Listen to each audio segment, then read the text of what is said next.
2 दिवसापूर्वी मी एक reel upload केली आणि तेव्हापासून कमेंट्स आणि पर्सनल मेसेजेसमध्ये एकच प्रश्न येतोय, हे कसं शक्य झालं? खरं सांगायचं तर 5 ऑगस्टला माझ्या अकाउंटला 1 मंथ कंप्लीट झाला आणि आज 7 ऑगस्टला माझे 14,200 फॉलोअर्स कंप्लीट झालेले आहेत. अनेकांना वाटत असेल की माझा फक्त एकच व्हायरल व्हिडिओ आहे, जो की सध्या 14.7 मिलियन व्ह्यूजवरती आहे.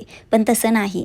माझ्या अकाउंटवर एकूण 30 पोस्ट आहेत. त्यापैकी आणखी एका व्हिडिओला 3.1 मिलियन व्ह्यूज, एका व्हिडिओला 1,19,000 व्ह्यूज आणि अजून अनेक व्हिडिओजना 10,000 ते 70,000पर्यंत व्ह्यूज आले आहेत.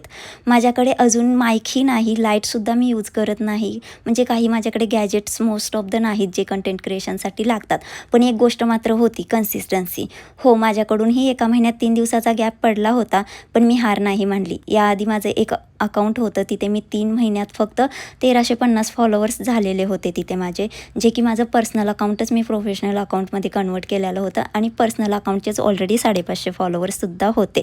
ते अकाउंट तिथंच सोडून दिलं, पण त्या 3 महिन्यात खूप ऑब्झर्व केलं, माझ्या चुका शोधल्या, काय इम्प्रूव्ह करायचं ते समजून घेतलं आणि त्या सगळ्या बेसिक इम्प्रूव्हमेंट्स मी या न्यू अकाउंटमध्ये इम्प्लिमेंट केल्या.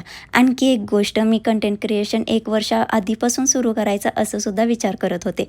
आज वाटतं तेव्हाच सुरुवात केली असती तर आज अजून पुढे असते.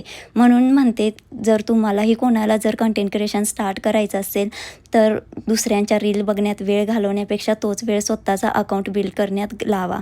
परफेक्ट नसाल तरी चालेल, पण स्टार्ट तरी करा. आणि हो, तुम्ही बिगनर कंटेंट क्रिएटर असाल, व्ह्यूज येत नसतील, फॉलोअर्स वाढत नसतील, तरीही जर तुम्हाला मी माझ्या एक्सपिरियन्समधून शिकलेल्या बेसिक इम्प्रूव्हमेंट्स, कंटेंट कसा निवडायचा, सुरुवात कशी करायची आणि अकाउंट ग्रो करण्यासाठी नेमकं काय काय केलं मी, हे सगळं डिटेलमध्ये शेअर करेन. तर त्यासाठी कमेंटमध्ये ग्रो असं टाईप करा. जर जास्त कमेंट आल्या तर त्यावरती लवकरच व्हिडिओ अपलोड करेन. Bye bye.